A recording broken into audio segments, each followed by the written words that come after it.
करीब दिन में हमारा 150 टन का प्रोडक्शन होता था, 150 से 200 टन का प्रोडक्शन।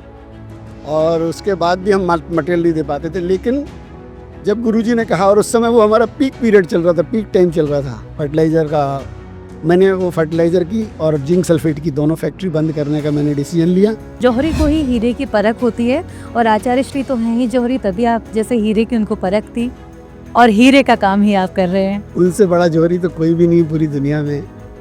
और गुरुजी तो गुरुजी थे, मैं क्या बोलूँ, गुरुजी के लिए तो कोई शब्द है ही नहीं, शब्द उनके लिए वो शब्दों से परे थे।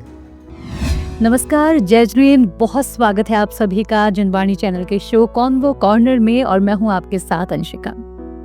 हम कॉन्वो कॉर्नर में बात करते हैं जैन समाज के ऐसे व्यक्तित्वों के बारे में, और ऐसे व्यक्तित्वों से आपकी मुलाकात करवाते हैं जिन्होंने अपने आत्मबल, दूरदृष्टिता और संघर्ष के माध्यम से समाज में एक गहरी पहचान बनाई। हमारे साथ आज उपस्थित हैं सचिन जैन जी, उद्योगपति।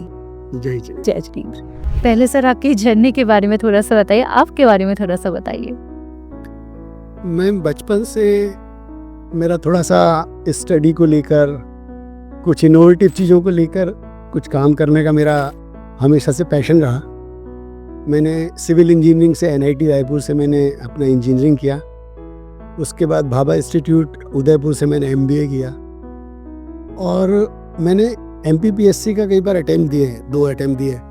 मेरे फादर गवर्नमेंट जॉब में थे, डिप्टी कलेक्टर थे। उनका ऐसा सोचना था कि तुमको जॉब करना चाहिए, जॉब करना एक अच्छा एक स्टेटस सिंबल माना जाता था। आज से करीब 30-40 साल पहले, जब मैं स्टडी कर रहा था 90s के आसपास में। बट मैंने मेरे फादर को देखा कि वो इतना दिन भर काम करते हैं, मॉर्निंग में जल्दी जाना, शाम को आना। तो मेरी ये सोच बनी कि मैं अपने के लिए अपना कोई ब्रांड बना के अपना काम मैं करूँगा। इतनी मेहनत यदि मैं करूँगा तो मैं कहीं से कहीं पहुँच सकता हूँ। इनिशियली फादर मेरे उसमें सपोर्टिव नहीं थे। उनका ये था कि जॉब करना चाहिए, क्योंकि उन्होंने जॉब किया, डिप्टी कलेक्टर थे वो। लेकिन मैंने अपना जब इंटरेस्ट उनके सामने रखा तो उन्होंने मुझे फिर उसके बाद बहुत सपोर्ट किया। और मैंने 2 साल एक सिविल इंजीनियर, चावला कंस्ट्रक्शन था, मैंने वहाँ पर जॉब किया। और बहुत मेहनत होती थी उसमें भी, जॉब में। लेकिन जो मेरी आइडियोलॉजी थी, मैंने उसको प्रूफ किया कि मैं जॉब नहीं कर सकता हूँ, मैं अपना ही कोई काम करूँगा। और मैंने 1996 में मैंने पेस्टिसाइड्स बनाने की एक फैक्ट्री डाली। और वो फैक्ट्री का एम्पायर धीरे धीरे बढ़ता गया, और हमने पूरे ऑल ओवर इंडिया उसका बिजनेस किया। फिर 2006 में हमने पार्श्वनाथ फर्टिलाइज़र प्राइवेट लिमिटेड के नाम से एक और फैक्ट्री डाली, जिसमें हम फर्टिलाइजर्स का मैन्युफैक्चरिंग किया हमने। और उसका भी बड़ा अच्छा हमको रिटर्न मिला। करीब हमारा टर्नओवर उसमें 50 से 60 करोड़ रुपए का टर्नओवर ओनली 2 इयर्स में हमारा हमने कर लिया। हमने अपनी क्वालिटी, हमने अपनी कुछ पॉलिसीज ऐसी बनाई। और ये दोनों फैक्ट्री का हमारा जो टर्नओवर था, तो गवर्नमेंट ऑफ इंडिया की ओर से उद्योग रत्न के अवार्ड से भी मुझे 2008 में मुझे अवार्डेड किया गया दिल्ली में। ऐसे धीरे धीरे बढ़ते बढ़ते फिर मैंने 2011 में एक और यूनिट डाली, प्लेटिनम इंडस्ट्रीज करके, जिसमें हम लोग जिंक सल्फेट बनाते थे। जिंक सल्फेट भी माइक्रोन्यूट्रिएंट्स होते हैं, वो भी एज ए फर्टिलाइजर यूज होता है। आपने देखा होगा मेडिकल लाइन में भी जिंक टैबलेट्स आती है, जिंक टैबलेट अभी आती है। करेक्ट। और उन्होंने टाइम में भी यूज भी बहुत ज्यादा जिंक टैबलेट बहुत दी गई थी इम्यूनिटी बढ़ाने की। वो सारा मैन्युफैक्चरिंग हम लोग करते थे। 2014 में आचार्य विद्यासागर जी महाराज नेमावर में विराजित थे, और एज ए समाज के कुछ अच्छे लोगों के उसमें मैं भी उनके पास गया। मैं बहुत ज़्यादा उसके पहले जुड़ा नहीं था। गुरुजी के प्रति श्रद्धा हमेशा से थी, बचपन से थी, हमारे तो ब्लड में ही है कि आचार्य विद्यासागर जी हमारे गुरु है। लेकिन 2014 में उनके बहुत पास जाने का मौका मिला, और मेरे बड़े भाई समझ लीजिए संजय जी मैक्स थे, वो मुझे गुरुजी के पास लेकर गए। मेरे मित्र भरतेश जी भड़कुल, जो मेरे आज के कल्टीवेटेड में इसमें पार्टनर हैं, उस समय इन लोगों ने मुझे गुरुजी से जोड़ा। और जब मैं गुरुजी के पास गया तो गुरुजी ने पूछा कि क्या काम है आपका। तब मैंने उनको बताया कि महाराज जी पेस्टिसाइड्स और ये, तो हमारी जैन आइडियोलॉजी में एक चींटी को भी मारना पाप है, बहुत बड़ा पाप है। तो उन्होंने कहा कि ये तो बड़ा हिंसा का काम है, गलत काम है, अपन कोई काम नहीं करना चाहिए, कितने जीवों की हिंसा होती है, ऐसा पैसा भी किस काम का। और उन्होंने मुझे समझाया कि आज प्रत्येक प्राणी के अंदर एक जीव होता है, जान होती है, जैसे कोई हमें मारता है ऐसे हमें भी किसी जीव को मार रहे हैं, तो कितना अनंत अनंत हमको पाप लग रहा है और कितने पाप के हम दोषी बन रहे हैं। पर मुझे लगता है सर इससे पहले आपने इस नजरिए से नहीं देखा होगा। मैंने कभी इस नजरिए से नहीं देखा। हमारी पेस्टिसाइड लाइन में हमको ये सिखाया गया था कि ये पेस्ट कंट्रोल के लिए होती है, पेस्ट किलिंग के लिए नहीं होती है। जैसे आप रात को एक जेट की टिकिया यदि शाम को 5 बजे लगा देंगे तो अपन ये सोचते हैं कि मच्छर नहीं आएंगे कमरे में, लेकिन यदि आप मच्छर आने के बाद उनको लगाएंगे तो मच्छर मरेंगे। यही आइडियोलॉजी हम लोगों की पहले थी, लेकिन अल्टीमेटली काम तो वो हिंसा का था। और गुरुजी ने जब मुझे बताया तो मुझे भी रियलाइज हुआ कि नहीं, वाकई में मैं अभी तक क्या कर रहा था। और गुरुजी के सामने मैंने संकल्प लिया कि मैं पेस्टिसाइड की जो फैक्ट्री है मेरी, किलप्ले पेस्टिसाइड की फैक्ट्री, ये मैं बंद कर दूंगा। और उनको मैंने जिस दिन वचन दिया उस दिन के 2 या 3 महीने के अंदर मैंने इसको वाइंड अप कर दिया। लेकिन मेरी 2 फैक्ट्री और थी, एक पार्श्वनाथ फर्टिलाइजर प्राइवेट लिमिटेड थी जिसमें हम फर्टिलाइजर मैन्युफैक्चरिंग करते थे, और एक प्लेटिनम इंडस्ट्री थी जिसमें हम जिंक सल्फेट बनाते थे। तो एक बड़ा अजीब वाकया हुआ कि किसी ने गुरुजी को जाके ये बोल दिया कि गुरुजी वो तो अभी भी पेस्टिसाइड बना रहे हैं सचिन जी, वो दूसरी फैक्ट्री में पेस्टिसाइड बना रहे हैं। किसी ने ऐसा गुरुजी को बोला। तो एक दिन मॉर्निंग में गुरुजी जब जंगल के लिए जाते हैं, हम लोग साथ में जा रहे थे, तो गुरुजी मेरे को हंसते हंसते बोले कि सचिन जी काम तो आपका अभी भी चल रहा है। तो मैंने कहा नहीं गुरुजी, आपको वचन दिया था और मैंने किलप्ले पेस्टिसाइड फैक्ट्री तो बंद कर दी है, और अभी मेरी पार्श्वनाथ फर्टिलाइजर है जिसमें फर्टिलाइजर बनाता हूँ, और फर्टिलाइजर तो पौधों को ग्रो करने के लिए है, basically it's A vitamin for crops.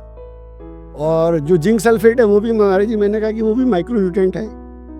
बोले नहीं, वो भी केमिकल है, और केमिकल फर्टिलाइजर्स लैंड के लिए, जमीन के लिए बहुत नुकसान करते हैं, उसकी फर्टिलिटी खत्म कर देते हैं। गुरुजी का चिंतन उस समय मैंने सोचा, कितना बृहद चिंतन हमारे आचार्य विद्यासागर जी महाराज का, जिन्होंने कहा कि केमिकल फर्टिलाइजर यूज करने से जमीन बंजर हो रही है, इनमें सेकंड क्रॉप नहीं ले पाते लोग, हमको केमिकल फर्टिलाइजर्स का भी यूज नहीं करना चाहिए।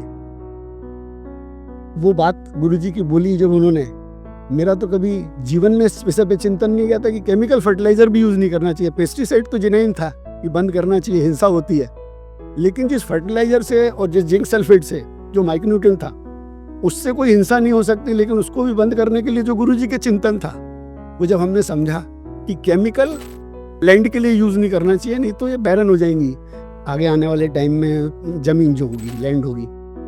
मैंने बड़ा चिंतन किया, गुरुजी से सोचा, जब उन्होंने बताया इस चीज़ को समझा कि केमिकल्स फर्टिलाइजर को यूज़ नहीं करना है। 1-2 दिन चिंतन करने के बाद मैं गुरुजी के पास गया, मैंने गुरुजी बात सही है, मैं पेस्टिसाइड तो मैंने बंद कर दिया था, मुझे सिर्फ 4 से 5 महीने का टाइम दे, मैं ये फैक्ट्री भी बंद करता हूँ। आप बिलीव नहीं करेंगे, शायद आपने सुना भी होगा, 2011-12 में यूरिया का बड़ा क्राइसिस हुआ था, यूरिया का बहुत बड़ा क्राइसिस हुआ था। और उस यूरिया के क्राइसिस में जो हमारा फर्टिलाइजर, जो हम एनपी के फर्टिलाइजर्स बनाते थे, हम 24 आवर्स भी हमारी फैक्ट्री चलाते थे, उसके बाद भी हम प्रोडक्शन का जितना था हम मटेरियल नहीं दे पाते थे लोगों को, इतना उस टाइम पे शॉर्टेज मटेरियल था फर्टिलाइजर में, मतलब हम ऑर्डर नहीं ले पाते थे लोगों के, इतने ऑर्डर होते थे कि मटेरियल ही सप्लाई नहीं कर पाते थे। करीब दिन में हमारा 150 टन का प्रोडक्शन होता था, 150 से 200 टन का प्रोडक्शन, और उसके बाद भी हम मटेरियल नहीं दे पाते थे। लेकिन जब गुरुजी ने कहा, और उस समय वो हमारा पीक पीरियड चल रहा था, पीक टाइम चल रहा था फर्टिलाइजर का, लेकिन गुरुजी ने कहा और मुझे रियलाइज़ हुआ कि नहीं, वाकई में यदि गुरुजी ने सोचा है तो निश्चित रूप से कुछ ना कुछ उनका बहुत दूरदृष्टि होगी। मैंने वो फर्टिलाइज़र की और जिंक सल्फेट की दोनों फैक्ट्री बंद करने का मैंने डिसीजन लिया। फिर मैंने गुरुजी से कहा कि गुरुजी अब आगे मैं क्या करूँगा। एक साथ मैंने 3 फैक्ट्री बंद कर दी, करीब 70-80 करोड़ का टर्नओवर था मेरा। सर आपकी मैं दाद देना चाहूंगी, आपने इतना बड़ा व्यापार अपना बंद कर दिया गुरुजी के एक कहने मात्र से, एक बार उन्होंने कहा और आपने बंद कर दिया। सर मतलब कैसे इतने समर्पण भाव। सर देखिए, आचार्य विद्यासागर महाराज जी तो हम तो कहते हैं वो एक तीर्थंकर के समान है। यदि उन्होंने कोई चीज का चिंतन किया और उनके मुख से कोई शब्द निकल गया तो उन्होंने जो सोच लिया उसमें हमको सोचने की कोई जरूरत ही नहीं है। हमारा तो ये मानना है कि हमारे गुरु ने यदि कोई चीज़ सोच ली और उन्होंने हमको बताया तो उसमें हमको ज़्यादा हमारा दिमाग लगाने की ज़रूरत नहीं है, क्योंकि गुरुजी ने हमारे लिए अच्छी सोचा होगा। तो जब उन्होंने ये कहा कि अपन को केमिकल्स का यूज़ नहीं करना चाहिए, तो मैंने दोनों फैक्ट्री बंद की फिर मैंने गुरुजी से कहा कि गुरुजी अब हम क्या करेंगे, आप बताइए, तीनों फैक्ट्रियां बंद हो गई। तो उन्होंने कहा कि मूक पशुओं के लिए कुछ करो। पशुओं के लिए कोई कुछ नहीं सोचता है, मूक पशुओं के लिए कुछ करो। तो मैं भी शॉक्ड रह गया, क्योंकि वो मेरी लाइन नहीं थी, मैंने कभी उस चीज़ के विषय में कभी सोचा नहीं। जनरली मूक पशुओं के लिए कोई बात आई तो हमने सोचा ही डेयरी फार्मिंग कर लें या कोई ऐसा कुछ डाल सकते हैं। फिर एकदम से विचार आया कि कैटल फीड बनाना चाहिए, गुरुजी ने कहा। गुरुजी ने उस समय एक विशद सागर महाराज जी गुरुजी के शिष्य थे, वो साथ में रहते थे गुरुजी के। उन्होंने कहा कि उन्होंने मार्गदर्शन दिया मुझे कि कैटल फीड बनाओ, पशु आहार, बेसिकली बैलेंस डाइट होती है एनिमल्स के लिए। तो वो पशु आहार बनाने की फिर मैंने फैक्ट्री डाली। और आप बिलीव नहीं करेंगे, जिस दिन हमारे उस नई फैक्ट्री का हमने ओपनिंग किया, कैटल फीड की जिस फैक्ट्री का हमने ओपनिंग किया, उस दिन रामा फॉस्फेट करके एक यहाँ पे बड़ा ग्रुप है फर्टिलाइजर्स का, उनका भी कैटल फीड डिवीज़न था। वो उस दिन हमारे पास आए, तो उन्होंने हमसे टाई अप कर लिया कि हम आपका सारा प्रोडक्शन ले लेंगे। और फिर धीरे धीरे चलते चलते अभी हम लोग पतंजलि को अपना मटेरियल बना कर दे रहे हैं, पतंजलि ग्रुप को। और भारत पशु आहार यहाँ पर संजय जी बड़जात्या हैं, उनके माध्यम से हम पतंजलि को अभी पूरा ग्रुप को कैटल फीड बना कर दे रहे हैं। और पर डे लगभग हमारा 100 टन का प्रोडक्शन है हमारी यूनिट में, और कैटल फीड बन रहा है। ऐसे ही चलते चलते मेरे मित्र हैं भरतेश जी ऑलरेडी ज्वेलरी लाइन से हैं, सराफे में हैं। इनके माध्यम से एक ये मुझे डायमंड ज्वेलरी का एक पैन इंडिया कंपनी है, कल्टीवेटेड कैरेट्स का की बेंगलोर की कंपनी है, एक ऑफर आया फ्रेंचाइजी के लिए। तो हम लोगों ने स्टार्ट किया, मिलकर स्टार्ट किया हमने cultivated carats lab grown diamond jewellery का, इनका पूरा प्रोडक्शन है। काफ़ी अच्छा बड़ा ग्रुप है, हम लोगों ने इसमें start. Sir, cultivated diamonds, lab grown diamonds हैं, जैसा कि आपसे मेरी बात हुई थी। सर, लैब ग्रोन डायमंड्स और नेचुरल डायमंड्स में डिफरेंस क्या होता है, थोड़ा इसको बताइए। तो लैब ग्रोन डायमंड और नेचुरल डायमंड दोनों रियल डायमंड है। नेचुरल डायमंड अर्थ के अंदर कार्बन के डिपोजिशन के साथ में, कुछ क्लाइमेटिक कंडीशन के साथ में, टाइम बीइंग हजारों सालों में डेवलप होके, और नेचुरल डायमंड वहाँ पर डेवलप हो जाता है। और लैब में वही की वही कंडीशन को देकर, वही कार्बन को डिपॉजिट करके, वैसी क्लाइमेटिक कंडीशन जैसी अर्थ के अंदर होती हैं, उनको दे करके इसको डायमंड को डेवलप कर दिया जाता है। तो ये लैब ग्रोन डायमंड है। यदि बहुत सीधे शब्दों में बोले समझाने के लिए, तो बेसिकली इसे टेस्ट ट्यूब बेबी, जैसे टेस्ट ट्यूब बेबी को लैब में डेवलप कर लिया जाता है, ऐसे इस डायमंड को लैब में डेवलप कर लिया जाता है। लेकिन दोनों डायमंड में कोई भी डिफरेंस नहीं है। जो नेचुरल डायमंड है वैसी का वैसी लैब ग्रोन डायमंड है, वही सारे उसके स्पेसिफिकेशन है, वही सारी उसकी कैटेगरीज हैं, वही उसके कट्स हैं, वही उसकी लश्यर है, वही उसकी क्वालिटी है। तो डायमंड बनने के बाद में आप या नेचुरल डायमंड ले लें या लैब ग्रोन डायमंड ले लें, एक ही चीज़ है जी। अगर लैब ग्रोन है तो भी मतलब डायमंड तो है ही, एक्सपेंसिव होता होगा। मैम, अर्थ के अंदर कोई चीज़ डेवलप होने में हजारों साल लग रहे हैं, और लैब में हमको बनाने में मात्र 5 से 6 महीने लग रहा है। तो कॉस्टिंग में हमारी कट हो गई। दूसरा, जो बड़े साइज के जो सॉलिटेयर्स आते हैं, अर्थ के अंदर जो डायमंड डेवलप हो रहा है, उसको बड़ा साइज बनने में मिलियंस ऑफ ईयर्स लग सकते हैं, जिसकी वजह से उसकी कॉस्टिंग बढ़ती है, क्योंकि उनकी रेयरिटी होती है, कम मिलते हों। लेकिन हम लैब में तो हमारे हिसाब से बना सकते हैं इसको, इसलिए इसकी कॉस्टिंग में काफ़ी डिफरेंस है।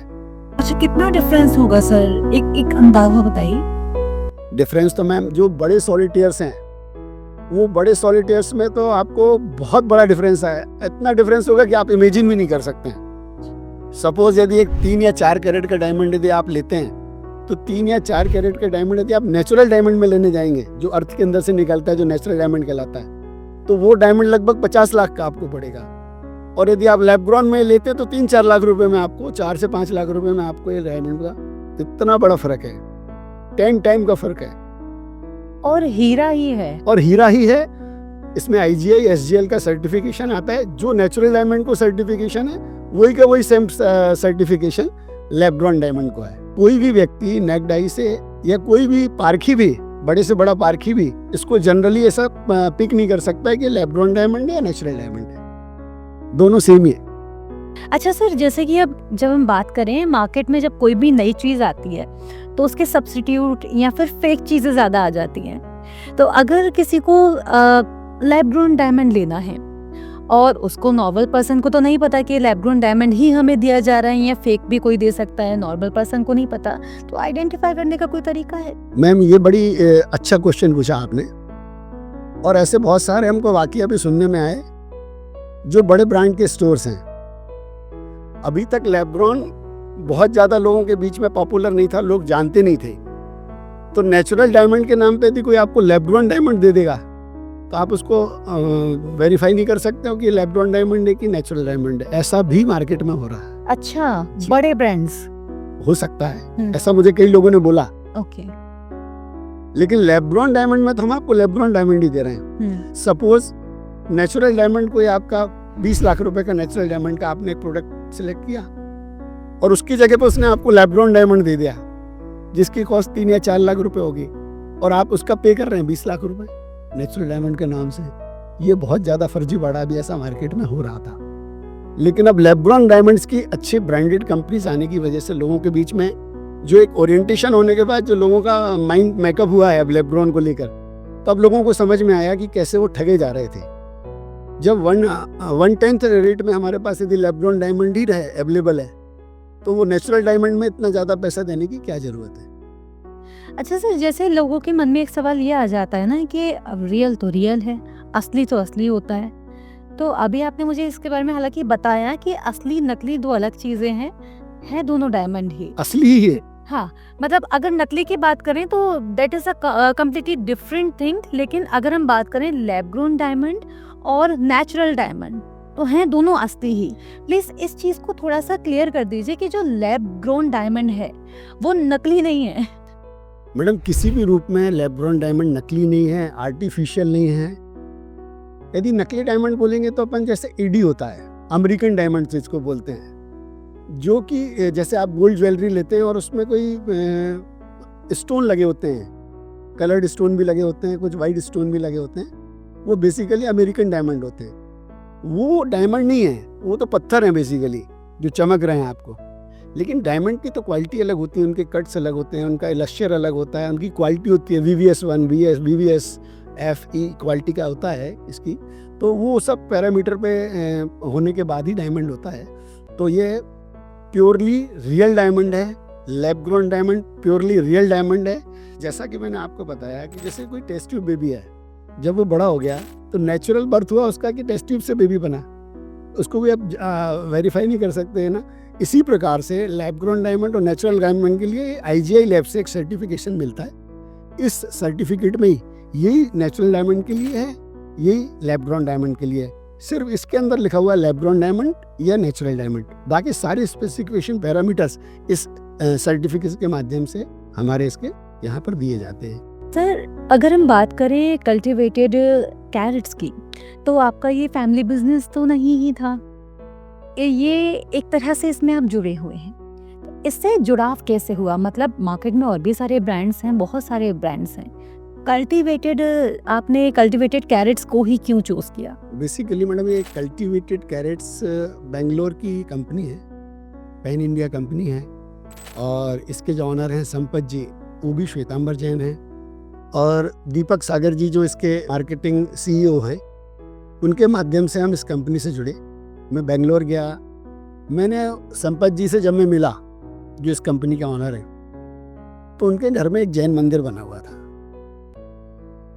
उनके घर में एक जैन मंदिर बना हुआ था जहाँ हम लोग दर्शन करने के लिए गए, और वो मंदिर देख के मैं सेटिस्फाइड हो गया कि व्यक्ति बहुत अच्छा है जो अपने घर में भगवान को विराजित करके रखा है। हम लोगों की भी वही आइडियोलॉजी है, धर्म से ज़्यादा जुड़े हुए हैं, संपत जी भी धर्म से जुड़े हुए थे, साथ में दीपक सागर जी जिनके माध्यम से जो पूरा मार्केटिंग हेड हैं पूरे इंडिया के, जब उन्होंने हमको इसके बारे में बताया कंपनी के बारे में तो हम इम्प्रेस हुए।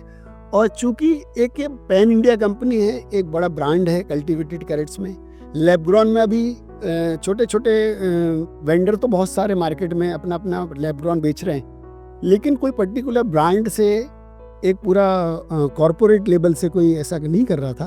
तो ये कल्टिवेटेड कैरेट्स एक बड़ी अच्छी कंपनी लगी हमको। हमने पूरा इसमें रिसर्च करने के बाद, कंपनी का बहुत अच्छा पूरा मैनेजमेंट है, पूरा उनका एटमॉस्फेयर लगा, तो हम लोगों ने इस कंपनी का फ्रेंचाइजी इंदौर में लेने का डिसाइड किया। हालांकि मैं इस बैकग्राउंड से नहीं हूँ, लेकिन मेरे मित्र भरतेश जी हैं जो ज्वेलरी लाइन से थे, और इन्होंने मुझे मोटिवेट किया, और इनके मोटिवेशन से हम लोग इस लाइन में जुड़े, और पूरा इसमें श्रेय हमारे भरतेश भाई को है। सर आपको क्या लगता है ये जो डायमंड्स है, लैब ग्रोन डायमंड्स की मार्केट आगे कितना बढ़ने वाली है? जैसे जैसे अवेयरनेस होती जाएगी, और आने वाले टाइम में, जैसे आज आप मेरा इंटरव्यू ले रहे हैं और आपको लैब ग्रोन के बारे में बहुत सारी चीज़ें क्लियर होंगी।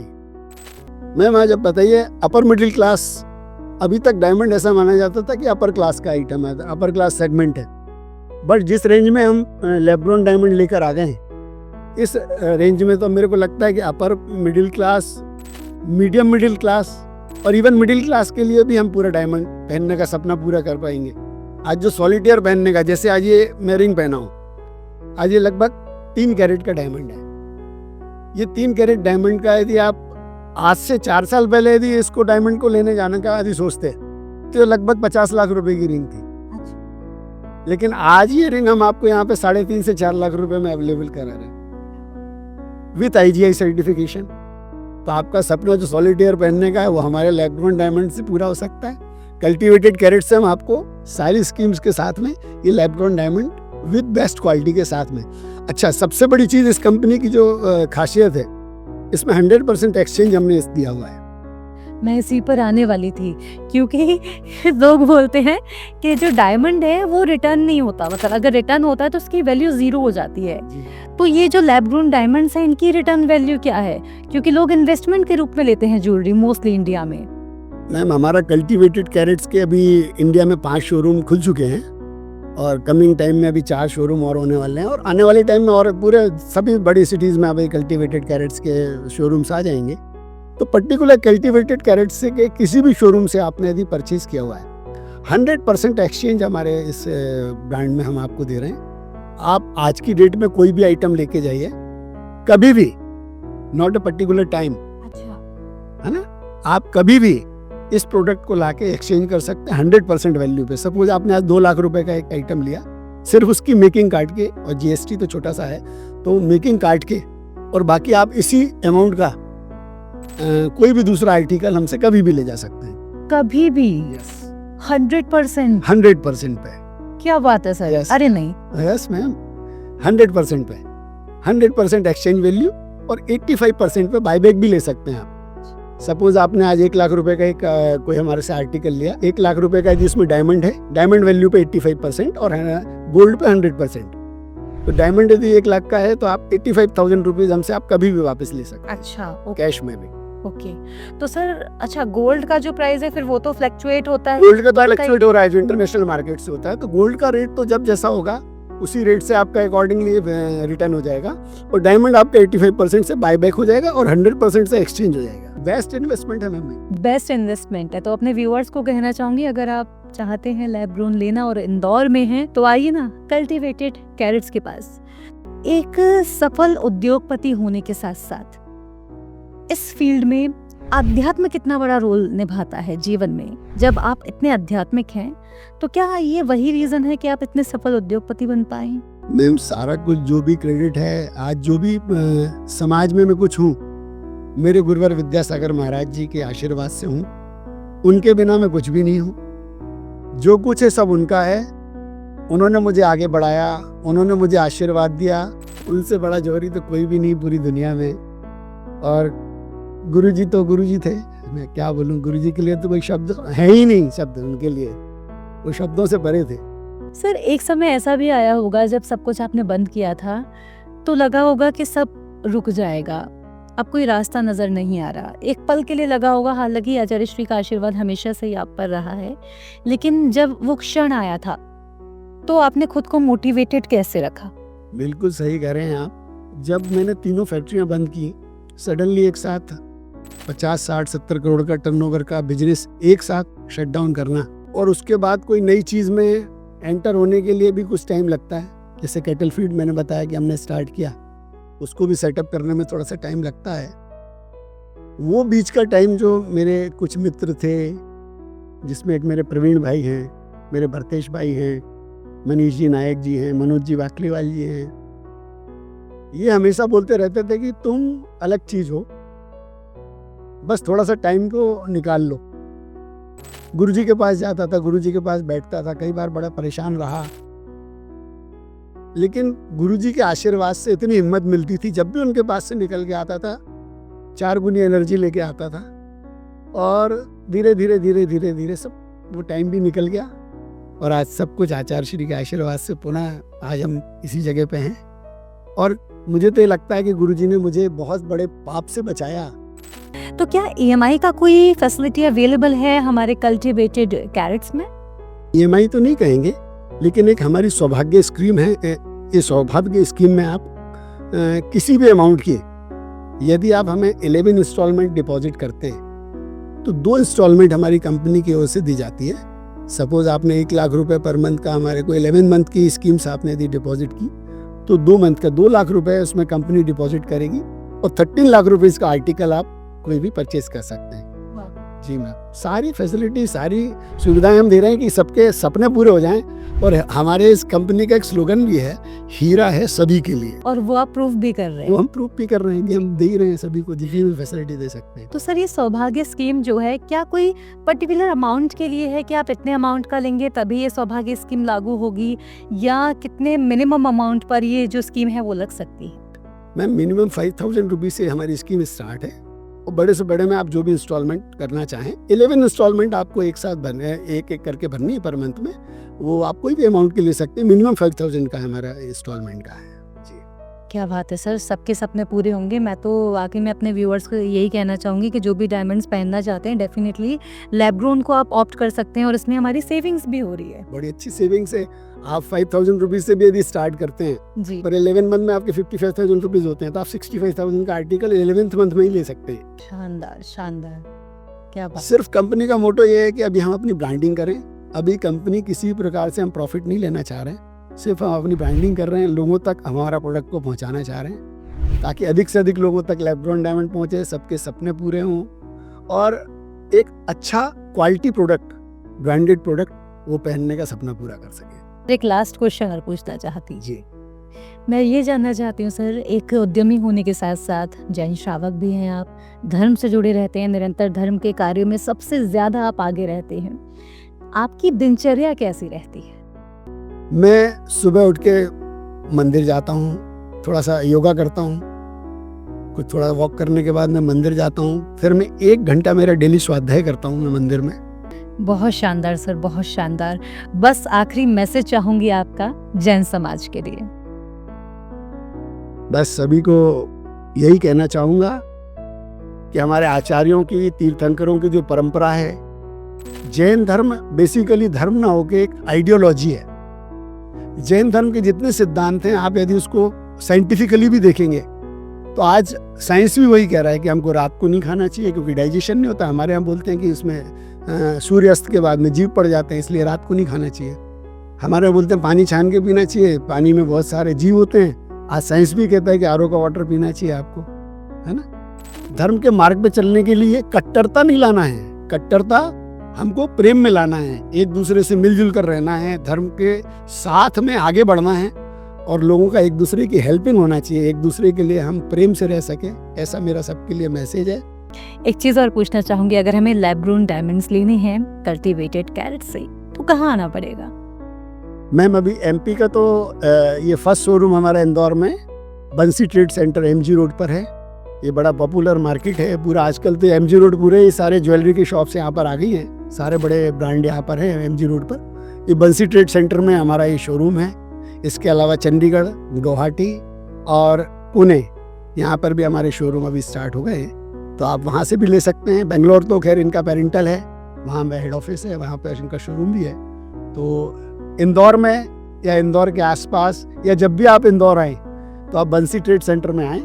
बड़ी अच्छी अच्छी स्कीम्स है हमारी और उन सारी स्कीम्स के साथ में बेस्ट क्वालिटी का आपको प्रोडक्ट देने के लिए, और मैं आपको एश्योर करता हूँ क्योंकि विद्यासागर महाराज जी के आशीर्वाद से हम सारा काम करते हैं, आप कहीं भी चीट नहीं होंगे। हमारे ऐसे प्रोडक्ट लेंगे तो निश्चित रूप से वो पैसा भी धर्म के काम में ही लगेगा, ऐसा मैं आपको आश्वासन। Thank you so much sir, आपने अपना बहुत समय दिया, बहुत कीमती समय आपने दिया और अपना पूरा विजन शेयर किया।